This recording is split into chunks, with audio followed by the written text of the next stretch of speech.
K M. സുരേഷിന്റെ ദുരൂഹമരണം സംബന്ധിച്ച കേസുമായി ബന്ധപ്പെട്ടുള്ള പുതിയ എഫ്ഐആർ രജിസ്റ്റർ ചെയ്യുകയുണ്ടായി.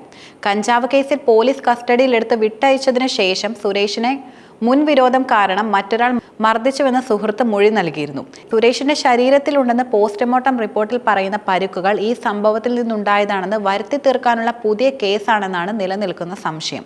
എന്നാൽ ഈ കേസ് പോലീസിനെ യഥാർത്ഥത്തിൽ കുഴപ്പത്തിലാക്കുകയാണ്.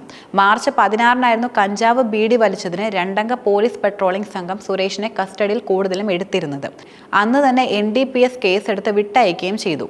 തുടർന്ന് 19-ന് വീണ്ടും പോലീസ് ഇയാളെ വിളിച്ചുകൊണ്ടു പോവുകയായിരുന്നു. 22-ന് സുരേഷിന്റെ മൃതദേഹം കോന്നിക്കും കുമ്പഴയ്ക്കുമിടയിൽ ഇളംകൊള്ളൂരിലെ മാങ്കോസ്റ്റിൻ തോട്ടത്തിൽ തൂങ്ങിയ നിലയിലായിരുന്നു കണ്ടെത്തിയിരുന്നത്. മാത്രമല്ല, കോന്നി മെഡിക്കൽ കോളേജിൽ നടത്തിയ പോസ്റ്റ്മോർട്ടം റിപ്പോർട്ടിൽ സുരേഷ് തൂങ്ങി മരിച്ചെന്നാണ് തെളിഞ്ഞിരുന്നത്. മാത്രമല്ല, 4 വാരിയെല്ലുകൾക്ക് ഒടിവുണ്ടെന്നും ശരീരത്തിൽ പരുക്കുണ്ടെന്നും പുറത്തും ചന്തിക്കും ചൂരൽ കൊണ്ട് അടിച്ച പാടുണ്ടെന്നും കണ്ടെത്തുകയുണ്ടായി.